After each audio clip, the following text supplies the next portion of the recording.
Hey, Legal Rebels, this is Tom Martin. I'm the founder of LawDroid, and this is my podcast, LawDroid Manifesto, where I interview legal innovators about how they do what they do. In this episode, I interview Nicole Black, attorney, author, and legal innovation strategist who has merged her love of technology and legal acumen to educate and empower lawyers.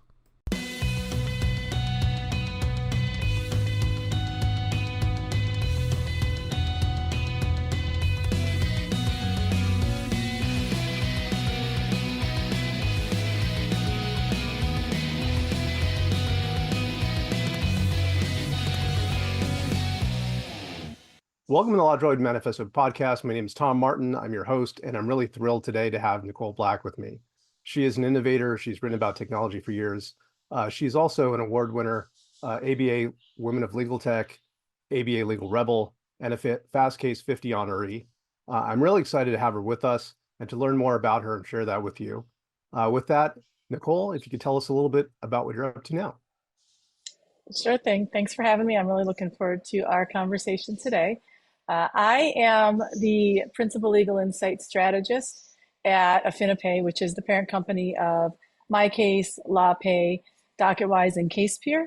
And I've been with MyCase. I was employee number one. I was hired in 2012. So it was me and the founders. And so I've been with MyCase since then. And we were acquired by, most recently, Affinipay in 2022. So that's what I am, and that's what I'm doing right now. Yeah, I saw that everything's gotten kind of unified under Affinipay now. But you were with MyCase for over a dozen years, right? Right. Yep. 2012 is when I was hired. And 6 months after I was hired, they were acquired by Appfolio, which is where MyCase was for about 8 years. And we'll get to it a little later, but I do also want to mention, I forgot to mention at the top that you've written 3 books about cloud computing, social media that you wrote with Carolyn Elephant, and criminal law too. Yep. Criminal law in New York. Yep. Substantive criminal law. So that one was about not procedural, but like the elements of the crimes. And I wrote that for a decade. I co-authored it with a local judge. Wow. And so I would like to go back. Let's go back to the beginning. We're, I think, just a year apart in going to university and law school. And you had a bachelor's degree in psychology and religion, right? I majored in religion, minored in psych, and it was this phenomenon of religion, not religious studies. So, the sociology, the psychology, the philosophy of religion as a thing. Yeah, no, I get it. And I majored in philosophy, so I thought that was kind of cool. You were maybe at the time dealing with some like the bigger questions that were on your mind.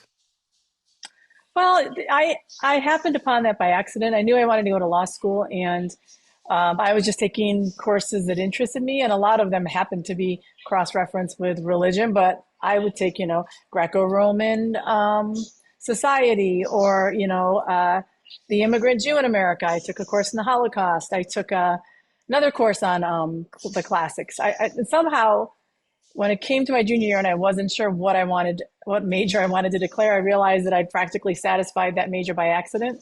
So I just had all the courses switched over to religion from whatever you could sign up as a history or philosophy or whatever. And I just had them all covered under the religion major. And I only had to take like 2 more courses to actually complete the major. So that was really just by happenstance. And I think it helped for law school applications because there are a lot of poli-sci majors, right? Not a lot of religion. So I know you're in Rochester now. Did you grow up in Rochester? I was born in Dallas, and from age 5 on, was in Syracuse, and went to undergrad in Rochester, law school in Albany. And of the 3, I liked Rochester the best, and I knew I didn't want to go to Buffalo, live in Buffalo. So I picked Rochester and came back after law school. Cool. And, when you decided to go, and it seems like kind of by happenstance with religion and psychology, but was there any influence from your parents that kind of led you in that direction, or what do you think brought you to that? Well, the father that raised me, my mom married him when I was 7. He's a physician. He comes from a family of physicians. My mom is now a nurse practitioner, was a nurse at the time. Uh, and so, the dinner conversations between them were not exactly notable or interesting, in my opinion. It was gross stuff, right? But they had some friends who were lawyers. Ed Mencken, who recently died, he was one of my mentors, and then Sidney Kaminsky's.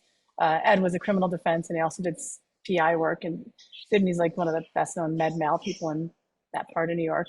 And their stories were interesting, right? So they sort of influenced me to, and science and math were not my thing, like a lot of people, not everyone, but a lot of people that became lawyers. That's part of why they ended up in law school. And so I knew I was going to go to law school, and I just needed some liberal arts.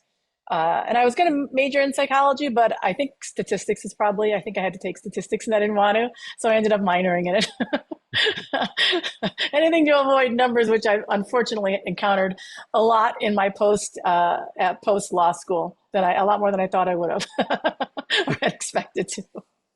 So Yeah. unfortunately, they don't go away. Yeah, I think math is the bane of a lot of lawyers' existence. Um, well, that's interesting because not everyone from an early age is like, I want to go to law school. I want to be a lawyer. So part of it was that you found those conversations to be more interesting. The people that you knew at the time, were there any other influences that kind of led you down that path to law? Well, because I grew up in Syracuse, Syracuse is not a thriving business center. So the majority of people that were represented success, if you will, in Syracuse, however you want to define that, um, were doctors and lawyers. I mean, there's not much else there. There's not a lot of industry. And, you know, adults in my life that I talked to about it were like, well, I don't know. I would literally say, doctor, lawyer, like, what else are you going to be? Like it's sort of odd, but I think it just was the mindset of where I grew up in. And there just weren't a lot of opportunities for other types of careers, or at least it didn't seem like it. So that was part of it too, but it really was more, I had considered marketing. Like when I took those tests in high school, marketing and law were at the very top. And I felt like marketing was too superfluous. Like I wanted to do something that mattered and made a difference in people's lives. And uh, oddly enough, I've ultimately kind of ended up in some ways doing a cross between the two. Now that I'm part of a tech company, and I've always been part of the marketing team in a unique way. But, one of the primary reasons I really did want to go to law school versus try to pursue something like that in a nebulous way, because I didn't even know what that looked like, marketing. I felt like marketing was just too superfluous in my mind. It wasn't impactful enough on the world. And being a lawyer certainly sounds like it's going to be. Doesn't always turn out to be that way, but it feels like it's going to, when you go to law school. So. Yeah, I think a lot of us, pursue the law because we wanted to help people and make the world a better place, and then kind of like the world intercedes, Right. but we have the best of intentions. Um, so, one of your jobs early on was as a public defender, right? So you did Yeah. you did go into the world with that intention, and you worked as a public defender. If you could talk a little bit about what that experience was like. Was that fresh out of law school? Well, I graduated in 95, and that was a recession. It was a pretty bad recession, if you recall. So when I graduated, it was hard to get a job. I knew I wanted to be in the public defender's or the DA's office. I'd kind of decided I didn't want to do the DA's because I'd interned there in law school, and there were one or two cases where I definitely questioned the discretion of the prosecutors in certain types of cases. Like I thought that they overly prosecuted, and I was increasingly drawn to the defense side. So when I got to Rochester, people that I knew, that getting those jobs has to do with connections sometimes, happened to have more connections with the public defender's office. So that was easier for me to get my foot in the door. And that was also what I was sort of leaning towards anyway. And so, it was a recession. So I started waitressing at Olive Garden part-time and interning for free in the appeals department of the public defender's office. And I had to do that for a year because there was no turnover. Nobody was leaving because the job market was so bad. So people just were sitting where they were in their jobs. And it was an unusual time. Usually there's a lot more turnover in both the PD's and the DA's offices. So I, waitressed. I had to eat crow, if you will. And I remember one time one of the cooks who happened to be on parole yelled at me and said, "How are you going to represent people's lives if you can't even get an order straight?" And he definitely had a point. I was a horrible waitress. I was fortunately a much better lawyer, and um, that worked out for me. But I eventually got hired after a year. And during the time before I got hired, I wrote appeals. I worked on appeals and, reviewed transcripts and wrote and argued appeals. And then I was hired, and I was with the PDs for 3 years after that in the city, town courts, and then in city courts. And I was about to graduate, if you will, into handling nonviolent felonies. Not just, I handled them at their initial stages like arraignment, but after that it would get bumped up to nonviolent felony or violent felony attorneys. And so I was about to get bumped up to that stage, and I decided that I was getting really burnt out. We had a caseload of 600 at the time per person, which is one of the highest in the country, I think, at the time, but definitely in the state. Wait a second. 600 cases? Yeah, 600 misdemeanors. So when you were in town courts, you were handed 600 files because they got arraigned at all different times. But in city court, they'd put you in part one, and all the new criminal intakes, if you will, all the people accused of crimes would get arraigned.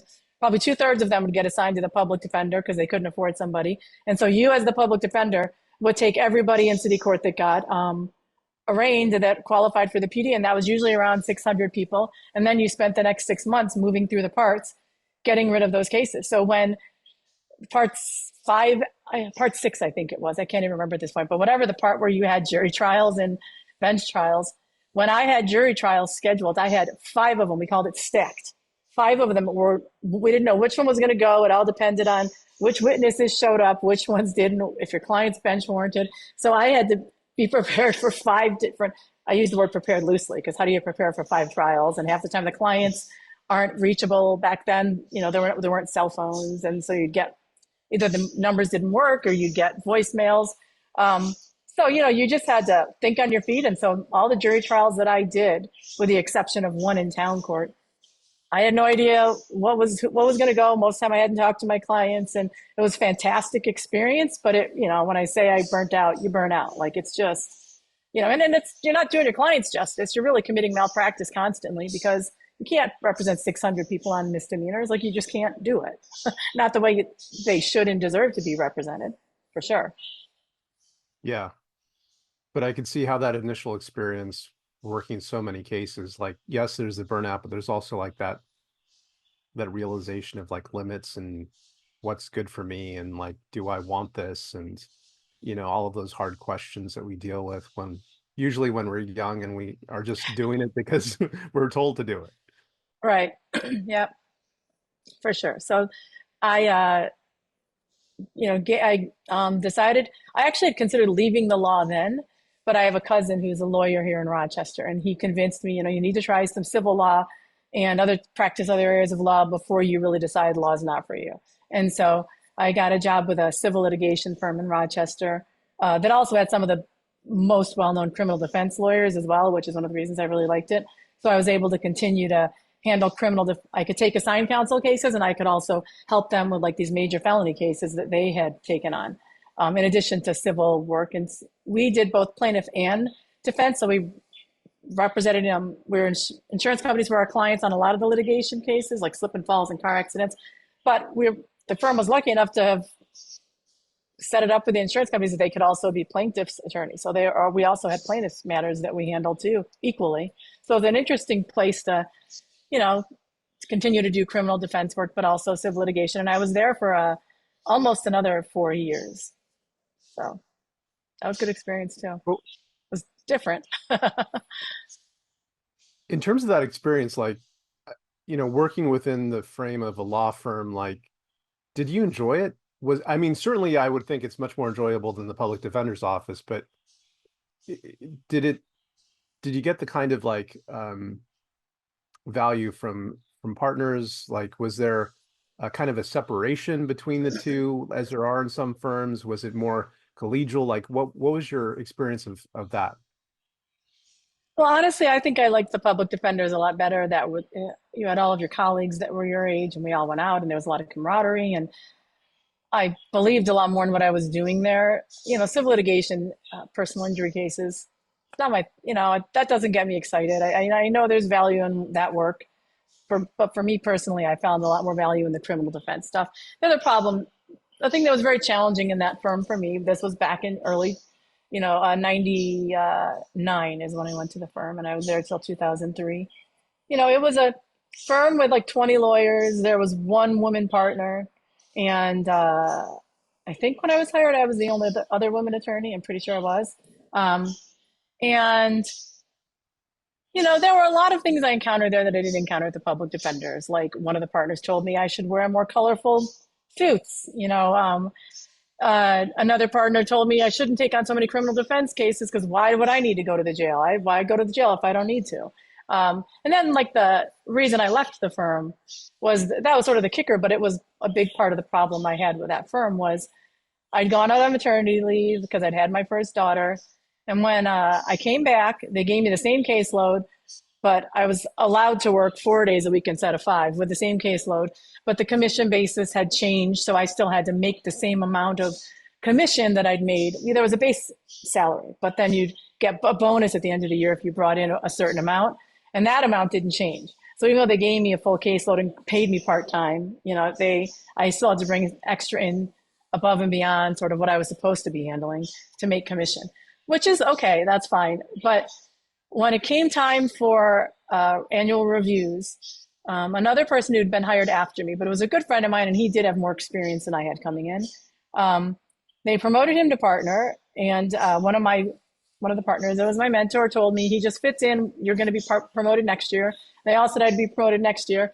But then during the annual review of the managing partner, he said the quiet part out loud, which was, if you hadn't taken maternity leave, we probably would have made you partner this year, which was, actually, that I could have brought a lawsuit if I'd had that recorded, but I didn't, but I wouldn't have anyway. But I also I handled employment discrimination matters for the firm. Like I litigated those matters. So I knew it was illegal. I don't think he knew that what he said out loud was illegal. But so I gave notice 2 weeks later and just decided that, I'm going to have my next kid and I'm just going to figure out where I go from there. So I took 2.5 years off, which I don't think I would have done if that hadn't been said at the review. That was really disheartening. And I decided I was done. Like that just was not worth it to me. So. Yeah, I totally feel you. That's, hopefully things have changed in the past, few years, interceding years, but that kind of stuff still happens, and it's a terrible thing because really talented people like yourself, they lose people like you, and it's really unfortunate for them too. Like, the short-sightedness of it. After you left the law firm, is that when you went to go work for the county bar, or was that because you took a couple of years off, like you said, and then I think you went to go work for the bar association in Monroe? No, I have that on my LinkedIn because I founded the technology committee. And so I was the chair of that for 3 years. And then I was on the board of trustees for 3 years. So that was much later in my career path. But no, I took 2.5 years off, and I read an article at that time that said that when I had my second daughter, and when she was about 18 months old, I read an article that said that women who have professional degrees who take time off, that 3 years is a really important time, post, after you take time off, because both from the psychological perspective of the woman and from an employer's perspective, once you get past 3 years, it starts to become a lot more challenging to enter the workplace. And when I read that article, I was at about 2.5 years. So I decided to hang a shingle. And by the way, just to sort of explain how I ended up in technology, a really, really quick timeline. My dad brought home a TRS-80 computer when I was 11, and I programmed it in BASIC to learn how to play Pong because that was the only way to make the thing work. And then when I was in college, I took a computer programming class. And I learned how to program in Pascal because I thought that was interesting. And then when I was with the law firm, right before I left, I told them, you need to have a website. There's the World Wide Web is a thing, and there's lawyers on this online. And they said, well, we'll let you make a website for us. And I bought Dreamweaver, and you can count that time so we won't penalize you like for your billable hours or something. So I made a website. They bought me Dreamweaver. I made a website for free for them, and I left a couple. And then another thing, one of the partners said to another partner, "Did you see the website Nikki made for us?" And he said, "Yeah, but no one hires lawyers on the internet." So like right in front of me, one of the partners said that, and I knew, I knew what was coming. So and in 1995, I skipped this part. When I was waiting to get after I graduated law school and was going to move to Rochester and studying for the bar, my mom was going to grad school at SU and she had internet access. So I had internet access in 95 when a lot of people didn't. And I created a website then. That's how I learned HTML. And I met my husband online in 95 and he moved up here in 96 and we eventually got married. We met on GeoCities. Have you ever heard of, remember GeoCities, Yeah, their websites? I remember. They had 2 chat rooms. It was one of the only sets of chat rooms on the internet. There may be 4 chat rooms on the whole internet back then. And we met in one of their chat rooms. So I've always been interested in technology. And so when I decided to hang a shingle, I made a website for myself because I already knew how to do that. I went to lunch with that same cousin who convinced me to wait a while before I left the practice of law. And as he was walking away, he looked over his shoulder after I told him what I was going to do, like hang a shingle, do contract work for other lawyers. He said, "I heard about this thing called blogging on NPR this morning. You might want to check that out." So I researched blogs. I'm like, I'm going to start a blog. So I hung my virtual shingle, started a blog, and started writing about appellate cases as they came down in New York to show that I was up on the time, the changes, that I could write well, that I could, analyze cases. And from there, that's how I started to meet everybody in the industry, because there were only a handful of legal bloggers in 2005. And a lot of those are my really close friends, my co-author, Carolyn Elephant. So that's sort of how I ended up where I am now. And that's sort of began the next stage of my career. Thank you so much for that. Like, yes, you definitely anticipated one of my questions there. The TRS-80, like I know I cut my teeth on an Atari 1200 XL, learning Basic 2, and it was a lot of fun. It was exciting back then, right? Yeah, it was very cool. Except I never really did get into I don't know if it's because I was a girl and mostly that was like boys that did that, or if, I don't know why. I never really got into the gaming back then. I never really liked gaming, I guess. I don't know if it was a boy-girl thing, like a male-female thing. I think it may have just never really been my thing. And that was really the way to get into it back then, I think, was the gaming. Maybe. I mean, like, I was always on my Atari 2600 playing games, and even though they were like really, really terrible graphics in comparison, you could find at the arcade. Yeah. Yeah, it was more the arcade, like Ms. Pac-Man and Frogger. I used to love Frogger. I'd go to the arcade to do those things rather than on like a computer. Yeah. Yeah. Video games and pizza. It was fun times. Yeah. So, okay, I get it. You had the early interest in technology, some actual experience, like, interacting with computers, getting them to do stuff that you'd like them to do. Like, I think for me too, that sense of agency, that you could actually use these things to amplify yourself, like do more. And that was very exciting. So, and then carrying it through to the law firms and, seeing that ahead of everyone else.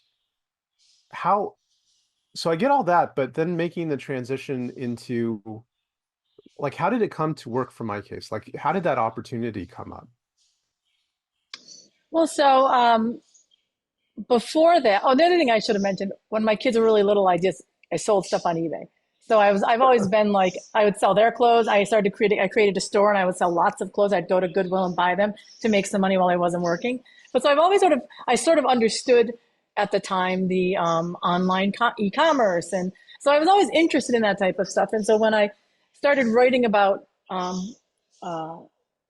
initially I just started writing about cases, but then I started writing about blogging and I started speaking at the local bar association and writing for them. And then the local legal newspaper. And then they asked me one day, they just reached out and said, well, pay you to write a column. So I've been writing a column for them ever since. And I transitioned from writing about New York legal issues to the intersection of law and tech. And so I wrote about blogging. I wrote about social media and the different platforms as they came along.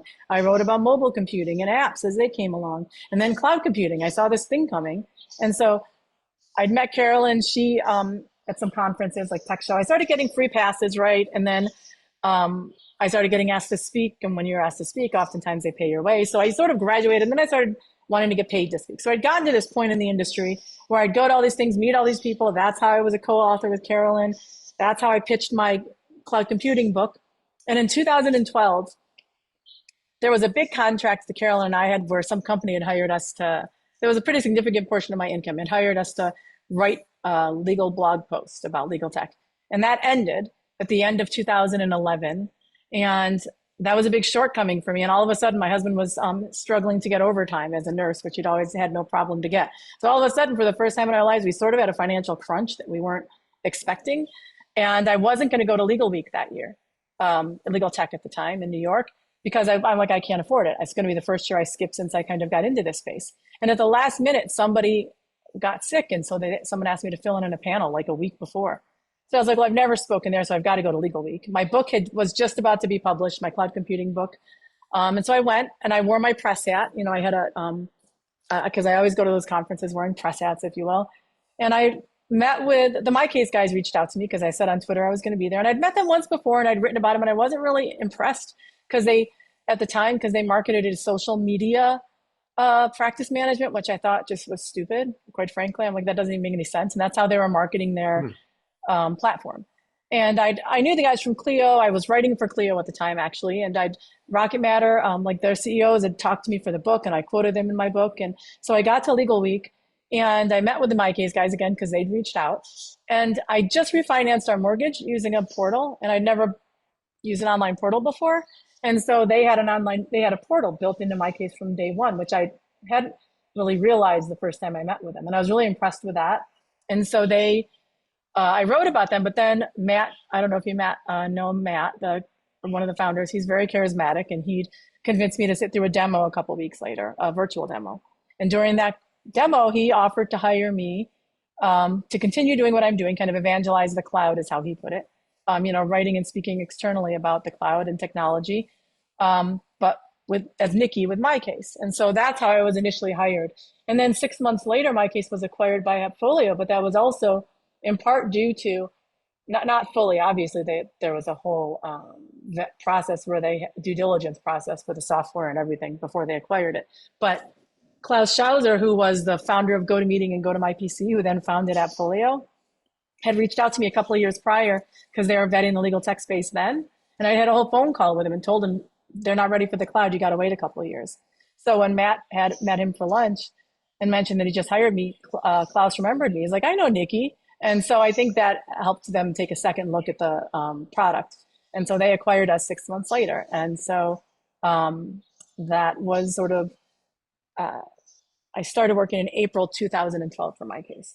So, and we were acquired in October that year by Appfolio. I want to ask you a little bit though, like going back to the beginning of what you were saying right now, is those, like the initial moves that we make, the initial decisions and like the whys behind those decisions. I'm curious, like that kind of like curiosity that you had in the first place about blogging, about like, because somebody could have heard that remark from your friend and been like, oh, okay, yeah, whatever, blogging. But, but the curiosity that you undertook obviously to look into it and learn more about it, and the fact that you're excited about it and that you pursued it, like where does that drive come from? Do you have a parent where that kind of mirrors that, or like is this something unique to yourself? Like where does that sense of curiosity and that entrepreneurship drive come from? Well, I've always been fascinated by technology, and like, unlike you, I didn't end up developing or creating things, right? But I've always been really fascinated by it. I've always really enjoyed, like Star Trek: The Next Generation got me through law school. Like I've always loved science fiction, and the possibilities of technology have always, I think Star Trek really spurred that in me, but I'm fascinated by the possibility of technology. And I don't know what it is about it, but it really, it's something I get really excited about. And so that's why every time something new comes along, I get so excited about the possibility. And what I'm good at is identifying if this is a thing or not. I can say this is a thing, but then I can't be like, oh, let me develop something to work, to leverage this thing. First, that's not what I do. That's not what I'm good at. That's what people like you are better at. I'm better at identifying things, sifting through them, noticing patterns, figuring out kind of what's going to happen, what's going to be big in our industry because of my backdrop. Like, I don't know. I tend to be curious about anything. I always want to know answers about everything. Like, the iPhone's been a godsend, because if someone in a bar says something and you're like, I don't know, what's the answer? I'm like, I'm going to find out right now. And I get a little, all of a sudden I'm in the middle of a conversation trying to find the answer. So I think I've always been that way. My older daughter is going to school to be a librarian, so I think, and she has the same thing. So that's definitely what librarians like to do. I'm not sure where it comes from, but it has to be something I'm particularly interested about, to have a prolonged level of research versus just getting the quick answer. And technology and how it impacts the practice of law, just has been a sweet spot for me. And I love thinking about it, talking about it, writing about it, speaking about it, to colleagues, to lawyers. Being in a tech company that's, on the cutting edge of it, it's really exciting. So then being able to do that, in MyCase, as a legal tech evangelist, what are some of those experiences over that span of, I think, about 10 years that you were doing that? What was that like? Well, it's the entire ride has been very interesting, because I was not interested in business ever. I honestly didn't even know what C-level meant for years with MyCase. I didn't understand like what a C meant, and, chief meant, that meant C-level, that was I understood they were like the bosses and they ran the company, but just the structures of companies were not something that even really was on my radar, because I never cared about it. And so it took me a while to even get used to the corporate structure and the way corporations work. And I think one of the hardest things for me over time that I'm much better at now is getting used to the change that happens when new leadership comes in, trying to figure out how to make my position understood, because depending on who's coming in, they may or may not understand what it is that I'm even doing and why it has any value.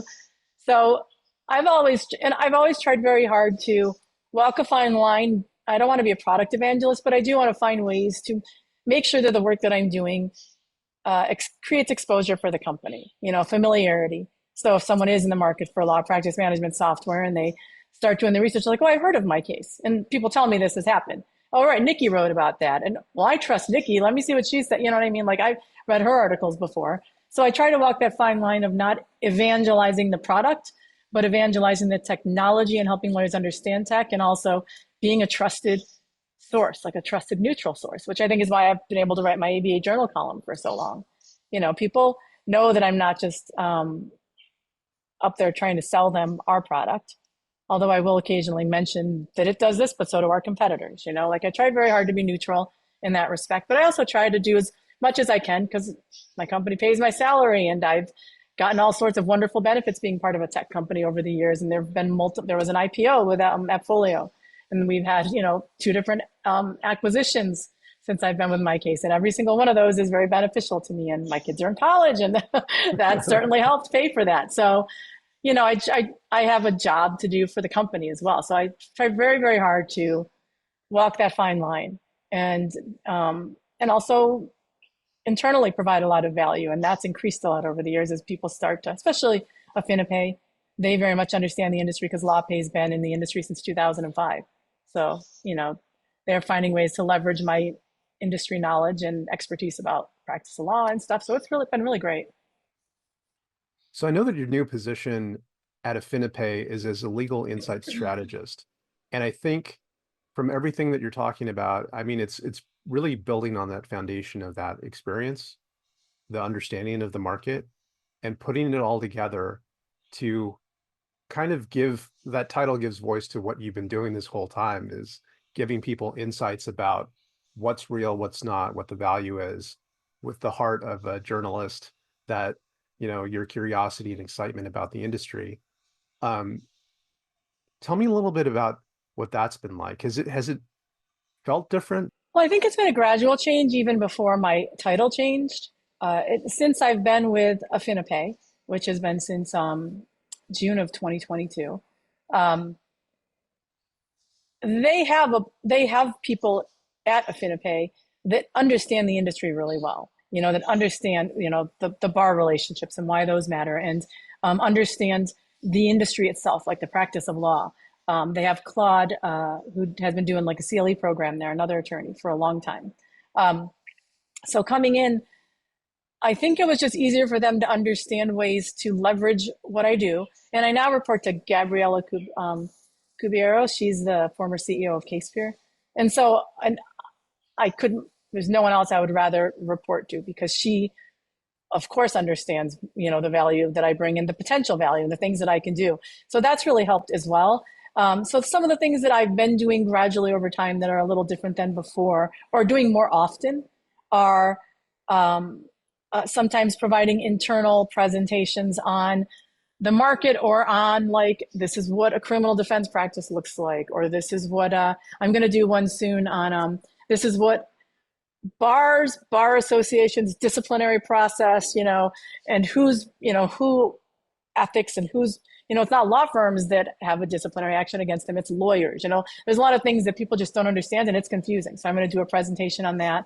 So I do that. I also have increasingly worked, like with the AI initiative, I was one of the people that was part of this team that strategized from the very outset to get a sense of what it would look like in the industry from a very high level, right? I'm just to give advice and insight, so that once we got teams hired and figuring out what to focus on at the very beginning, and now they have we have entire teams, and they're growing really quickly.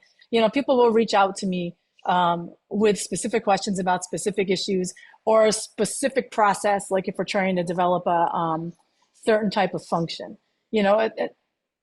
What do these terms actually mean? Like, if we're going to be speaking the lawyer's language, or how does this process actually work in a firm? Are we doing this right? Or are there other resources that we could potentially use to make sure that we're doing this right, especially as we're developing starting to really build out the AI. So I do a lot of that as well now, especially in relation to the AI, because you really do need the practitioner's insight to make sure that the documents that are being used to provide accurate output, are appropriate and stuff. So it's I've increasingly been doing that as well. And then sometimes I also will, not a ton, but speak at sponsored sessions, lunch and learns, especially at some of the more major conferences. So it really runs the gamut. And on top of that, I do my external speaking where people approach me separately. On my writing, I write my columns. And I also, I'm considered a legal tech journalist, and I help maintain a lot of those relationships and all the other industry relationships, like with PMAs that are really important. So it's kind of a broad scope job. Well, it sounds like a lot of fun. Yeah, I love it. I'm very lucky. And I do a lot of travel, for better, for worse these days. Air travel's become horrible, but. So one question I have for you about that is, given all of your experience and your powers of discernment from that, is generative AI a thing? Is it real? Is it not real? Like, is it actually going to contribute value to the industry? I agree with, essentially, there's a quote from Bill Gates where he said that, and I'm paraphrasing, this is an exact quote, but he basically said he thinks that it was PCs, the internet, and then this, like then generative AI, like everything in between, which completely revolutionized the practice of law, is nothing compared to the impact of generative AI. So, and I agree 100% with him. Like, the things that I banked my career on that got me where I am, social media, mobile computing, cloud computing, were incredibly significant and absolutely fundamentally changed the practice of law, and the marketing practices and, everything that goes into running a law firm. But this is just next level. It is going to significantly impact, I think, everybody's job, the way that they get their work done, how quickly they get it done. It's also going to impact consumers, and whether they even need lawyers, and in what situations they're going to need lawyers. So it's significant. I mean, this is really going to change things quickly. And there's a article I just saw from the Harvard Business Review that I shared with a bunch of my legal tech journalist friends that had a timeline that like 262 experts or something from multiple fields all agreed to about what was going to happen. And it basically ends up like in 2070 something, AI reaching a singularity, for better or for worse for us. And no one knows where that's going to go. But that was something they all agreed on. And I think that's 100% accurate. In the interim, there's all sorts of flux that's going to be happening. Some of it's going to be unpleasant. But yeah, the singularity being when I think Ray Kurzweil, right, was talking about the singularity where AI reaches at least a human level intelligence and then surpasses it. Right. And, anyone who watches any kind of sci-fi knows that that doesn't always go well. It has the potential to completely go sideways, especially when if people yell at their Alexas the way I do. I scream at it and swear at it sometimes, and I shouldn't. But I'm probably not her best friend at this point. So Yeah. that's why I welcome the robot overlords all the time on LinkedIn now, just to hedge my bets. Well, be careful. She's right behind me and she keeps me on track with my appointments. So don't want to set her off. Behind me Uh, too. I was afraid I was going to. so, all right, there's been a lot going on with AI, and I don't really want to get into all of that because it changes practically every single day. But one thing I would like to ask you about, which I think would be very helpful for people that are watching and listening, is what words of advice would you have for people that are they're coming up right now and they're dealing with this kind of like a chaos situation where, we have the practice of law as we've known it, then we have AI, and it is going to make structural changes to it. From your perspective, like what words of advice would you have for younger law graduates? Well, what I tell everybody to do whenever I speak to lawyers about AI is if I don't even know if you have to create, you don't have to create a ChatGPT account. Use ChatGPT every day and just play with it and figure out what it does and figure out how it might help you. Um, Obviously, all those caveats about output accuracy and whatever, but play with it, figure out how it works, figure out what generative AI does so that you have a foundational understanding to help you make educated decisions about whether to use it and in what situations to use it. And so for law graduate or practicing attorney, I think everybody should absolutely try it out. And for a week or 2 weeks or 3 weeks set a time frame, use it every single day just to get a sense of what it does. And for law graduates, I mean, I'm not sure I would even recommend people go to law school at this point. I was on the fence before generative AI, but now I think that it is law schools are going to have to fundamentally change the way that they educate students, because a lot of those functions, initial um, jobs that people take to train them, oftentimes in these large law firms are going to disappear. And the law firms, I'm not sure how people are going to get that initial understanding of the practice of law and what it looks like in whatever field they're going into, other than like the litigation fields. And even then, you know, they're not going to ask you to summarize a deposition. They're going to have the AI do it. That's how I kind of figured out what a deposition was, by attending them and reading the deposition transcripts and summarizing them. So I don't really know what that's going to look like. And I think that the education system is going to have to change. We're going to have some sort of like almost residency like they have in the medical field. And I think the law schools are going to have to lead the charge, because soon these graduates are going to be unemployable, in my opinion. I think it's going to be a really difficult market if they don't have it training in AI and some sort of other type of training. I could be wrong. I don't think so. It's a rough time. And it's rough because unlike every time in the past, it's not just a recession where like you write it out. It's an unknown. And when it's an unknown, it's a little bit more difficult to strategize about how to deal with it. Well, one thing I like to ask everyone I talk to, because everyone that I get to talk to is a bit of an overachiever, has a lot going on, and I know I know that you do.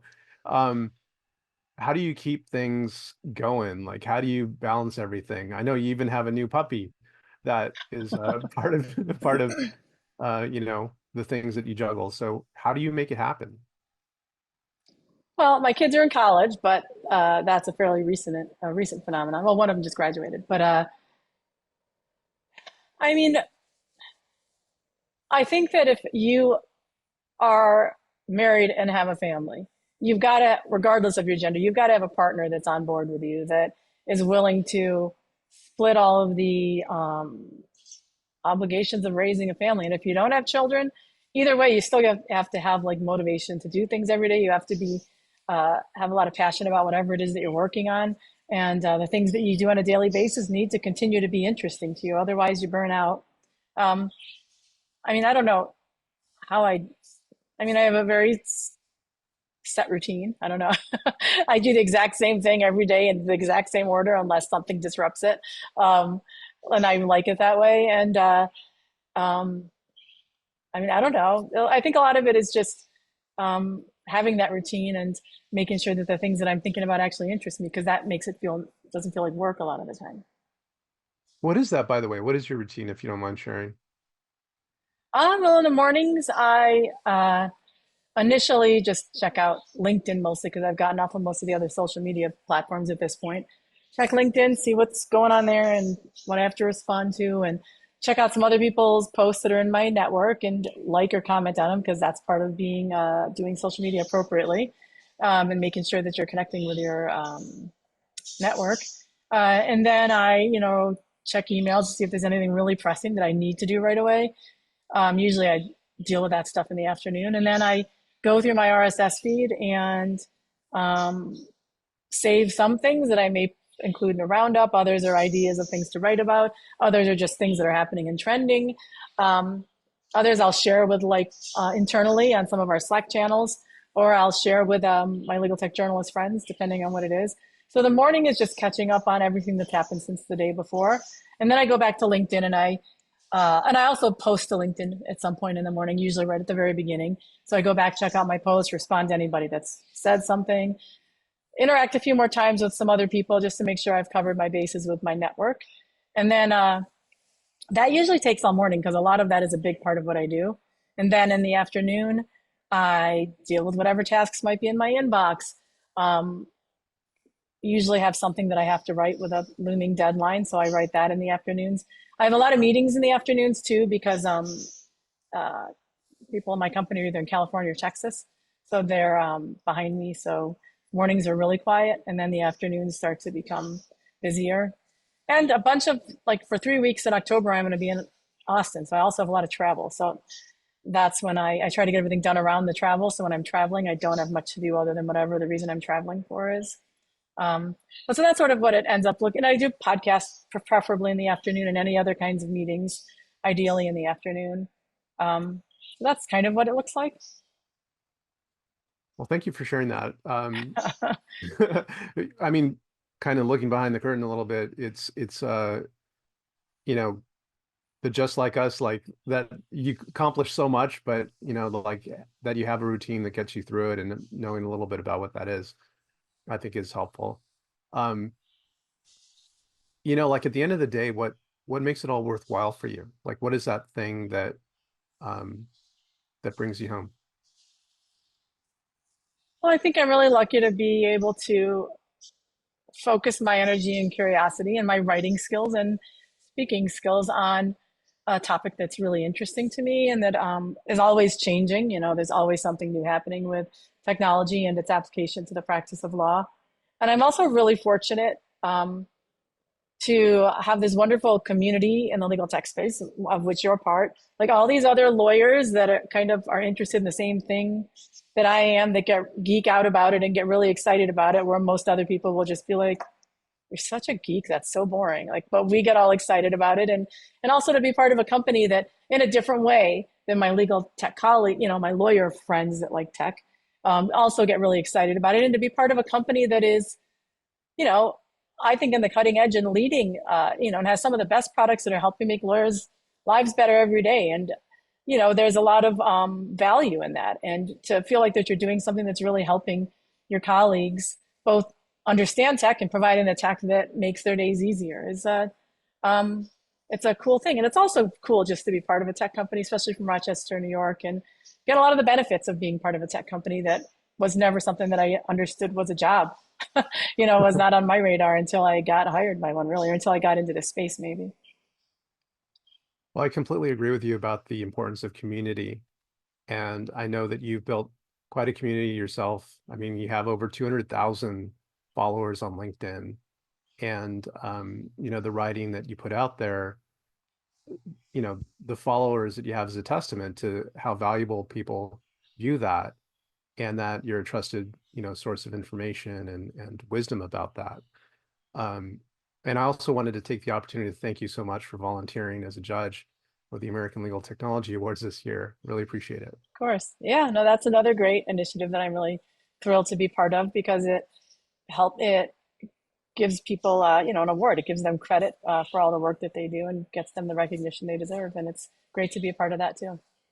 It's a great initiative. Well, thank you. And with that, I'd just like to ask you, like, for people that are watching and listening, they want to keep in touch with you, what's the best way for them to do that? LinkedIn, connect with me on LinkedIn because that is the primary platform I'm on right now.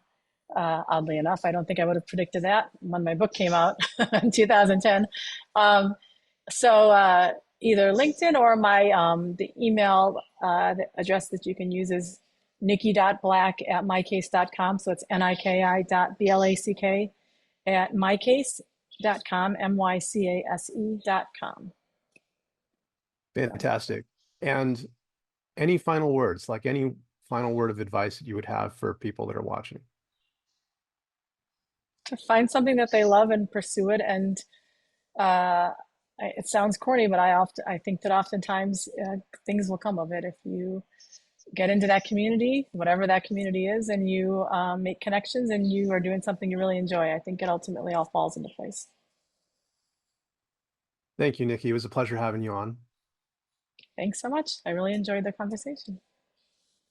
And everybody, thank you so much for tuning in to the LawDroid Manifesto podcast. See you next time. Thank you so much for watching the latest episode of the LawDroid Manifesto podcast. To keep in the loop about upcoming episodes, please subscribe to LawDroid Manifesto and you'll get notified. Thanks for watching. See you next time.